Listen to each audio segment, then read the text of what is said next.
The year is 1347, and deep in the heart of a bustling medieval town, something extraordinary is about to happen. In a workshop that's part laboratory, part forge, and part prayer chapel, a team of craftsmen is preparing for one of the most dangerous jobs of their age. They're not building castles or crafting swords. They're about to create something that will outlive them all. A church bell that will ring out across their community for centuries to come. But here's the thing about casting a medieval church bell. One wrong move and you could lose everything. We're talking about molten bronze heated to over 2,000 degrees, enough to melt copper coins like butter. The margin for error is basically zero. Too hot and the metal burns. Too cool and it doesn't flow properly. Get the timing wrong and weeks of preparation turn into expensive scrap metal faster than you can say Ave Maria.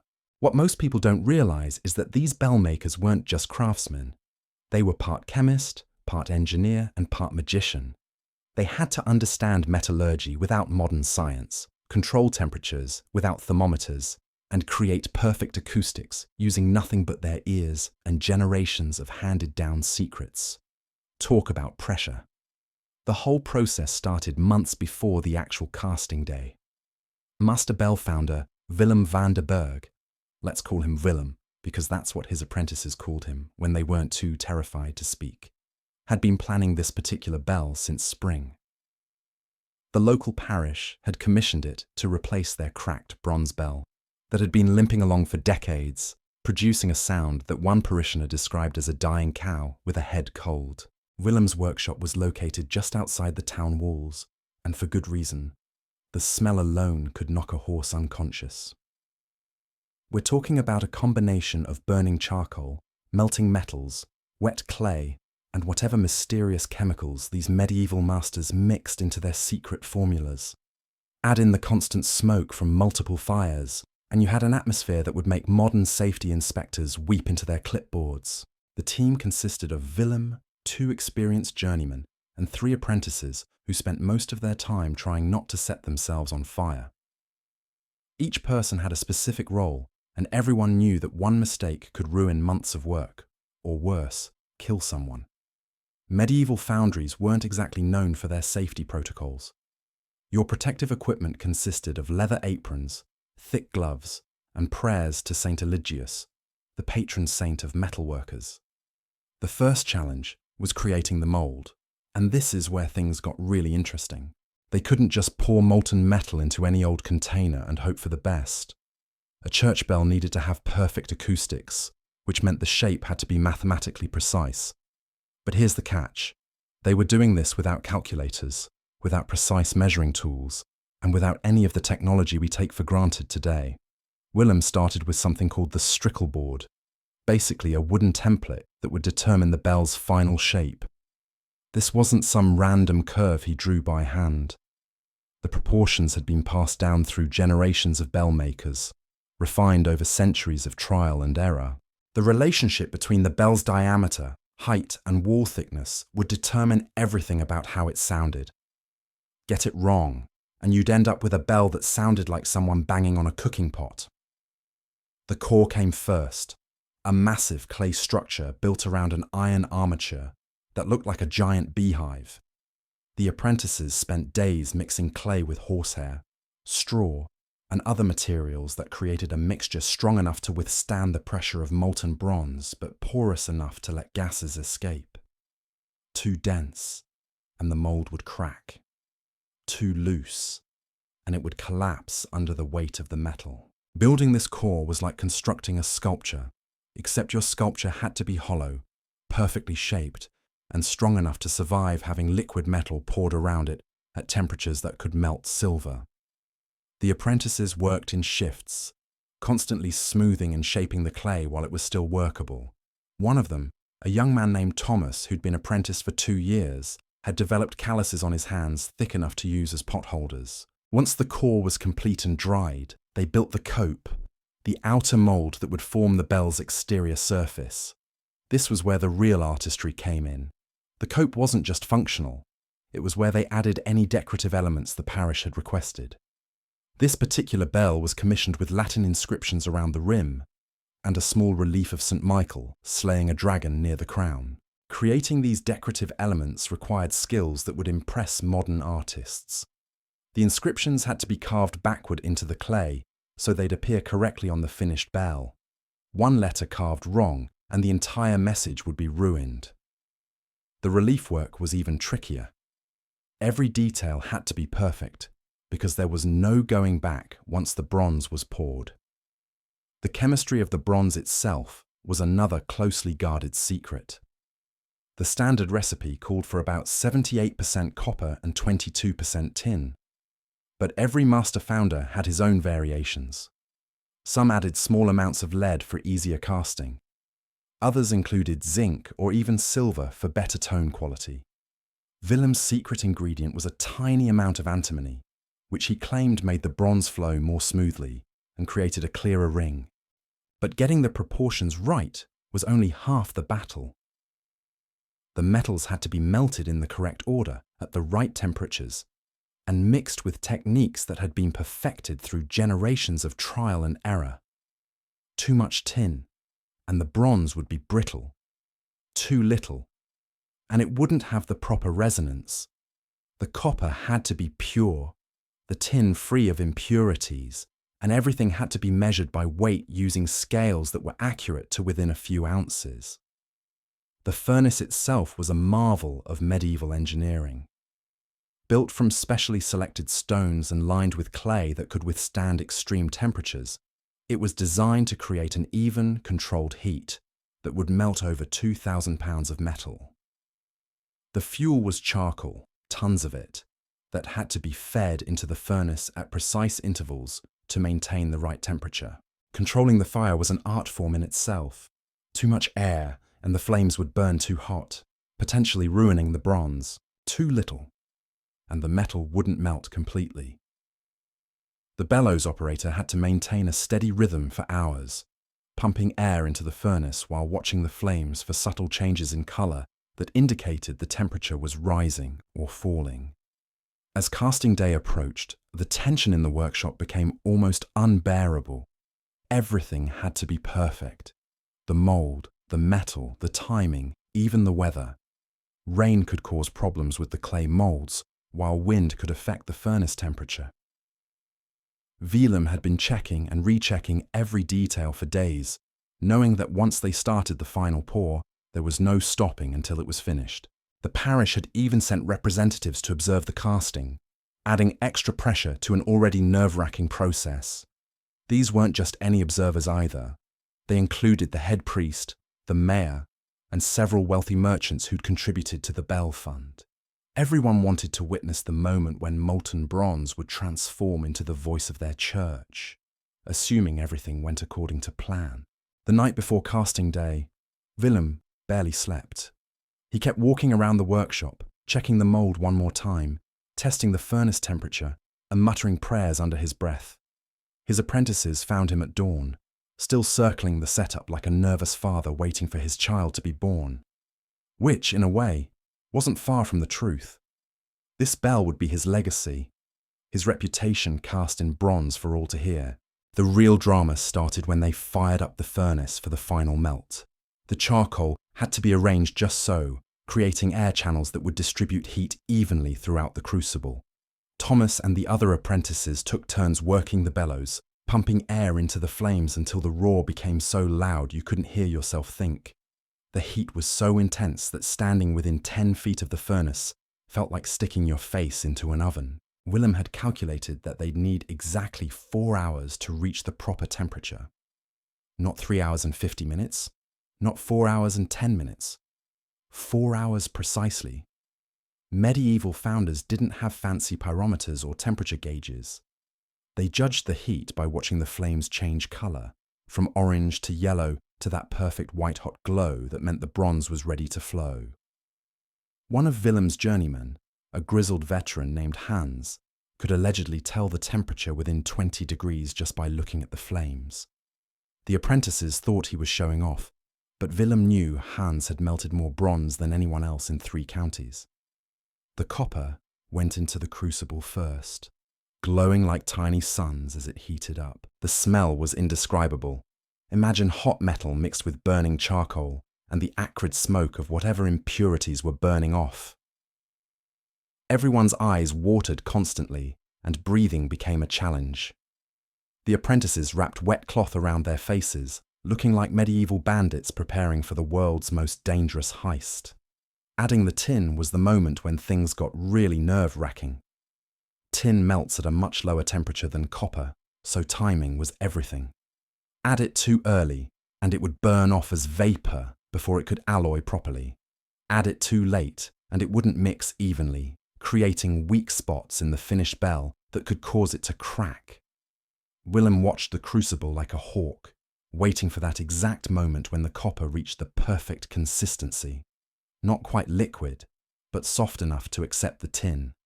When that moment arrived, the tin went in with a dramatic hiss and a cloud of steam that made everyone step back. The molten metals swirled together in patterns that looked almost alive, like some medieval version of a lava lamp. But this wasn't a time for sightseeing. They had to keep the temperature steady while the alloy formed, which meant more pumping, more charcoal, and more praying to St. Eligius that everything would hold together. The parish observers stood well back from the action, though they craned their necks to see what was happening. The head priest kept making the sign of the cross, probably wondering if he was witnessing divine craftsmanship or some form of medieval witchcraft. The mayor took notes on a wax tablet, presumably so he could tell the story later with proper dramatic flourishes. One wealthy merchant kept checking his purse, as if the sight of all that molten metal was making him nervous about his investment. Testing the bronze was another nail-biting moment. Willem used a long iron rod to pull out a small sample, letting it cool just enough to examine the colour and texture. The bronze had to be perfectly smooth, with no bubbles or impurities that could weaken the final product. If the sample looked wrong, they'd have to adjust the temperature, add more tin, or in the worst case, start the entire melt over again. Hans examined the sample with the intensity of a jeweller inspecting a diamond, turning it over in his leather-gloved hands and nodding slowly. "Good bronze," he announced, though his voice was barely audible over the roar of the furnace. While the bronze was reaching its final temperature, the clay mould had to be prepared for the pour. The apprentices carefully removed any debris that might have fallen into the cavity, checked that all the vents were clear, and made sure the pouring channels were properly aligned. One speck of dirt in the wrong place could create a flaw that would ruin the bell's tone. Thomas found himself sweating from more than just the heat, as he used a long brush to clean every surface he could reach. The moment of truth arrived when Willem declared the bronze ready. The furnace had been roaring for exactly 4 hours and 7 minutes, close enough to perfect that Hans gave his approval. Now came the most dangerous part of the entire process. Getting 2,000 pounds of molten metal from the crucible to the mould without killing anyone or destroying weeks of work. They used a system of pulleys and counterweights that looked like something out of a medieval siege engine. The crucible, now glowing white hot and filled with liquid bronze, had to be lifted out of the furnace and carried to the mould. This required perfect coordination between all 6 team members, 1 person directing, 2 operating the pulleys, 2 guiding the crucible, and 1 standing by with emergency equipment in case something went wrong. The weight of the molten bronze made the crucible incredibly unstable. Liquid metal doesn't behave like water. It's dense, viscous, and has a mind of its own. As they lifted it from the furnace, the bronze sloshed around like mercury, threatening to spill over the edges. Everyone moved with the careful precision of people who knew that one stumble could mean death by molten metal. Not exactly the kind of workplace accident you recovered from. The actual pour had to be done in one continuous stream. Stop and start, and you'd create weak layers in the bronze that could cause the bell to crack. Willem positioned himself at the pouring spout, controlling the flow with a long-handled ladle, while Hans watched the mould for any signs of trouble. The bronze flowed like liquid gold, filling the space between the core and the cope, with a satisfying whoosh that sent steam rising into the rafters. But the real suspense came from what they couldn't see.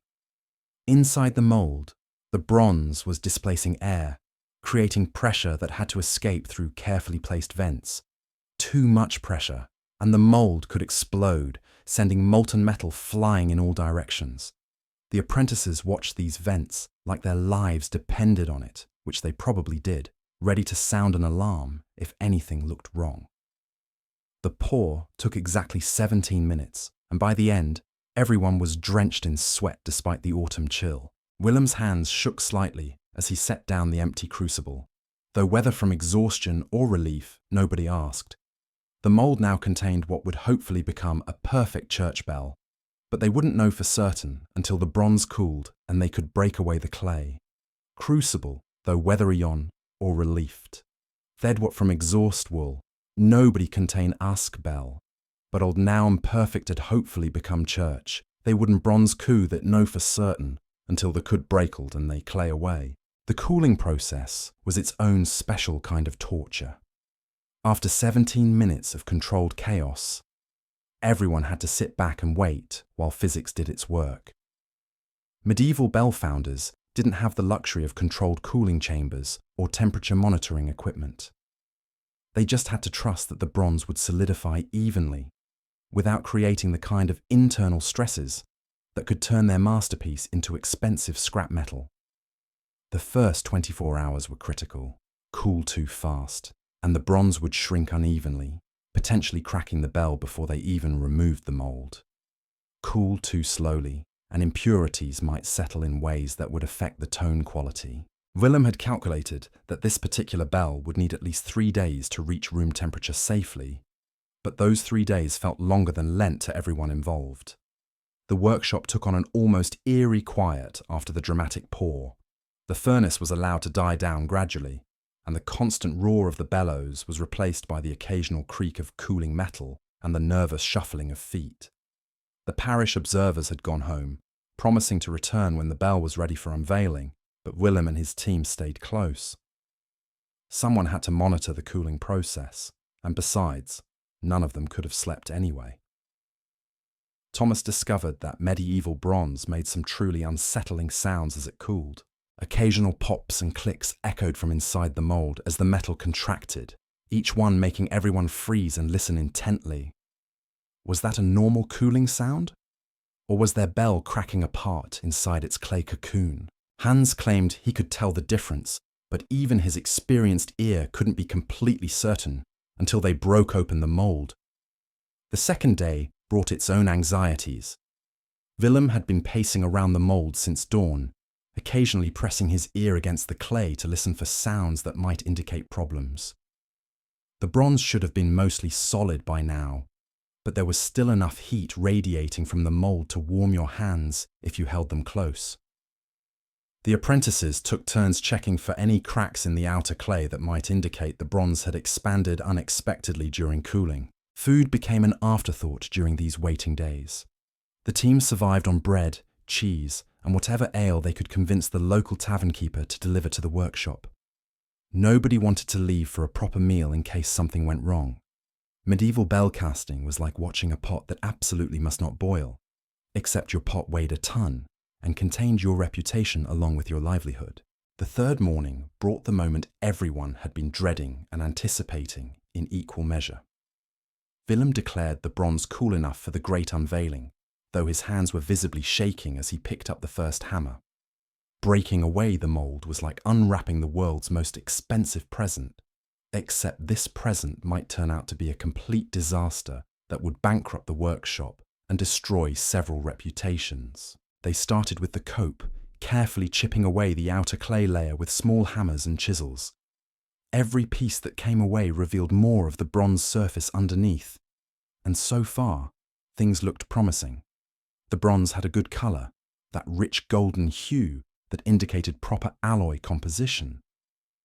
No obvious cracks or air bubbles marred the visible surface, though they wouldn't know about internal flaws until they could test the bell's ring. The decorative elements were the first real test of their success. The Latin inscription around the rim had to be perfect, readable evenly spaced and properly formed. As more clay fell away, the words began to emerge: Vox Domini super aquas, the voice of the Lord upon the waters.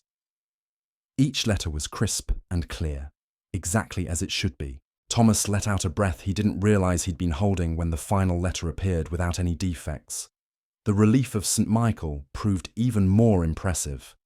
Every detail of the saint's armor, every feather on his wings, every scale on the dragon had been perfectly captured in bronze. The level of craftsmanship was extraordinary, especially considering that all this detail had been carved backward into clay by men working by candlelight and firelight. Modern sculptors with power tools and electric lighting would have been impressed by the precision, but the real test would come when they removed the core and heard the bell's first ring. The core had to come out in pieces, carefully extracted through the mouth of the bell without damaging the interior surface. This was delicate work that required steady hands and infinite patience. One careless move with a chisel could scratch the inner surface and affect the bell's acoustics forever. Hans took charge of core removal, his experienced hands guiding the tools with surgical precision. The clay came out in chunks, each piece examined carefully for any bronze that might have leaked through during casting. A perfect mold should leave the bronze surface completely smooth, with no raised areas where metal had seeped into cracks in the clay. So far, everything looked exactly as it should. The bell's interior revealed the true artistry of the casting process. The bronze surface was mirror smooth, without a single air bubble or inclusion that might create unwanted harmonics. The wall thickness appeared perfectly even from top to bottom, which was crucial for proper tone production. Willem ran his fingers along the interior surface, feeling for any imperfections that might not be visible to the naked eye. His experienced touch found nothing but smooth bronze, properly cast and perfectly formed. The moment had arrived for the first test ring, though nobody was quite ready for it. A church bell's voice reveals everything about the casting process. Every small mistake, every minor imperfection, every triumph of medieval craftsmanship. Willem selected a wooden clapper that had been specially made for this bell, its weight and balance calculated to produce the clearest possible tone. The parish representatives had returned for this crucial moment, along with half the town's population who'd heard that the new bell was ready for testing. The first gentle tap produced a sound that made everyone in the workshop smile. Clear, resonant, and perfectly pitched, the bronze sang with a voice that would carry across the entire town. Willem struck it again, harder this time, and the bell responded with a rich, full tone that seemed to fill every corner of the workshop. Hans nodded his approval, though his weathered face showed the relief of a man who'd been holding his breath for 3 days. But one good ring wasn't enough to declare victory. Willem tested the bell systematically, striking it at different points around the rim to check for consistent tone quality. A properly cast bell should sound the same no matter where it struck, with no dead spots or harsh overtones that would make it unpleasant to hear. Each strike produced the same clear musical note, confirming that the bronze had cooled evenly and the shape was mathematically correct. The harmonic analysis came next, though medieval bell founders didn't call it that. They listened for the subtle overtones that gave each bell its unique voice, the complex pattern of higher frequencies that distinguished a great bell from merely a good one. This particular bell produced what Willem called a singing tone, with harmonics that seemed to dance around the fundamental note, like a musical conversation with itself. The parish priest stepped forward to offer the bell's first official blessing, though his smile suggested he was more relieved than reverent. A cracked or poorly toned bell would have been a disaster for the parish budget, not to mention their spiritual reputation. This bell, however, would serve their community for centuries, calling faithful to worship and marking the passage of time with its bronze voice. The final step involved preparing the bell for installation in the church tower, which presented its own set of challenges. Moving a 2,000-pound bronze bell through medieval streets required careful planning, specialized equipment, and probably more prayers to Saint Eligius. The bell would need a custom wooden frame, iron fittings for hanging, and a team of oxen strong enough to pull the whole assembly up into the tower. Willem's workshop had successfully transformed raw copper and tin into something that would outlive everyone present. The bell would ring for baptisms and funerals, weddings and feast days, marking the rhythm of medieval life with its bronze voice.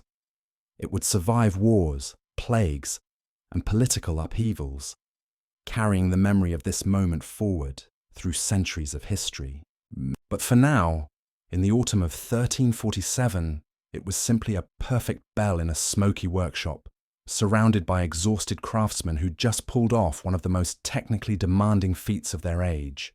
The bronze gleamed in the firelight, ready to begin its long career as the voice of the community, a testament to medieval skill, courage, and the kind of craftsmanship that turned base metals into something approaching magic. The apprentices began cleaning up the workshop, sweeping away clay fragments and banking the furnace fires. Tomorrow would bring new challenges, perhaps another bell commission, or repairs to existing bronze work. But tonight, they could rest in the satisfaction of a job perfectly done, knowing they'd created something that would ring across their town long after their own voices had fallen silent. The success of Willem's bell didn't go unnoticed, and within weeks, word had spread to neighbouring parishes about the master founder who could create bronze that sang like angels. But here's the thing about medieval reputation. It was both a blessing and a curse. More commissions meant more opportunities, but they also meant higher expectations and bigger risks. Willem found himself facing requests for increasingly ambitious projects, including one that would test every skill he'd developed over 2 decades of working with molten metal. The commission came from the cathedral in the regional capital, a massive stone structure that had been under construction for over 80 years. They wanted something unprecedented, a set of 5 bells that would ring in perfect harmony, creating what they called a celestial choir in bronze. The technical challenges were staggering. Each bell had to be precisely tuned to complement the others, which meant calculations that pushed medieval mathematics to its limits. Willem spent weeks just planning the project, working out the mathematical relationships between the 5 different pitches. Medieval music theory was complex enough when dealing with human voices or wooden instruments, but bronze bells added layers of complication that would challenge even modern acoustical engineers. The fundamental frequencies had to align perfectly, but so did all the harmonic overtones that gave each bell its unique voice. The cathedral's master mason provided detailed drawings of the bell tower, showing exactly where each bell would hang and how the sound would travel through the stone chambers. The architecture itself would affect the acoustics, creating echoes and resonances that could either enhance the bell's harmony or turn it into an expensive cacophony. Willem had to factor in everything from the thickness of the stone walls to the height of the vaulted ceilings. His workshop had to expand dramatically to handle 5 simultaneous casting operations. The single furnace that had served him well for individual bells wouldn't provide enough molten bronze for this massive undertaking. Willem designed a completely new facility with 3 interconnected furnaces that could be operated in sequence or simultaneously, depending on the casting requirements. The engineering challenges would have impressed Roman architects. Training additional workers became another headache entirely. You couldn't just hire random labourers off the street and expect them to handle molten bronze safely. Each new team member needed months of training before they could be trusted near the furnaces, and even then, mistakes happened with alarming regularity. One apprentice nearly set the entire workshop ablaze when he forgot to bank a furnace properly overnight.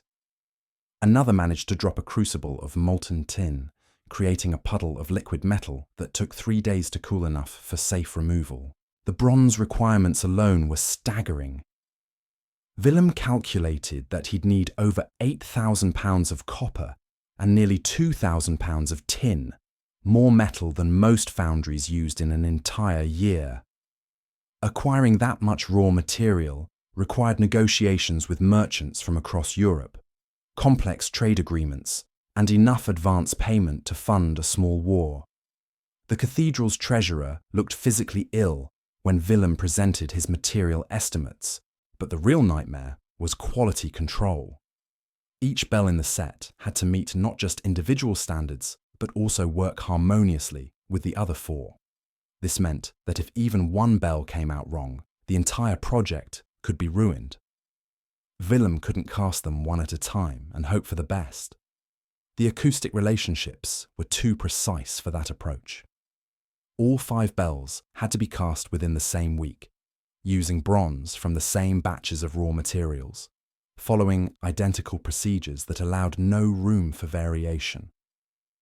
The mold construction became an exercise in medieval precision engineering. Each bell required its own specialized strickle board, calculated to produce exactly the right shape for its intended pitch. The mathematical relationships were so complex that Willem had to consult with scholars from the nearby monastery, men who understood musical theory at a level that went beyond practical craftsmanship. These scholarly monks spent hours with Willem, working out proportions that would make Pythagoras proud. Creating 5 cores simultaneously pushed the workshop's clay supplies to their limits. The apprentices worked in shifts around the clock, mixing batch after batch of clay, horsehair, and binding agents. The consistency had to be absolutely identical across all 5 molds. Any variation could create differences in cooling rates that would affect the final tuning. Thomas, now promoted to senior apprentice, developed a system for testing clay consistency that involved dropping measured amounts from specific heights and timing how long they took to spread. The decorative elements for the cathedral bells were far more elaborate than anything Willem had attempted before. Each bell was to carry different inscriptions in Latin, along with relief carvings depicting various saints and biblical scenes. The largest bell, intended to be the bass voice of the choir, would feature a complete nativity scene wrapped around its circumference. Carving these intricate designs backward into clay required artistic skills that went far beyond basic bell founding. Willem hired a stone carver from the cathedral workshop to help with the relief work, a man named Brother Marcus, who could make clay look like flowing fabric or polished marble. But translating stone carving techniques to bell mold construction proved more challenging than anyone expected. Clay behaved differently than stone, and the reversed carving required for proper casting meant that everything had to be mirror-imaged in the artist's mind before his tools touched the mold. So, there you have it, the incredible story of medieval bell casting, where master craftsmen like Willem turned raw metal into the voices of entire communities. These weren't just skilled workers, they were artists, scientists, and daredevils all rolled into one, creating masterpieces that would outlast kingdoms using nothing but fire, bronze, and centuries of hard-won knowledge. The next time you hear a church bell ringing, remember the sweaty, dangerous workshop where it was born, and the brave souls who risked everything to give their towns a voice that would echo through history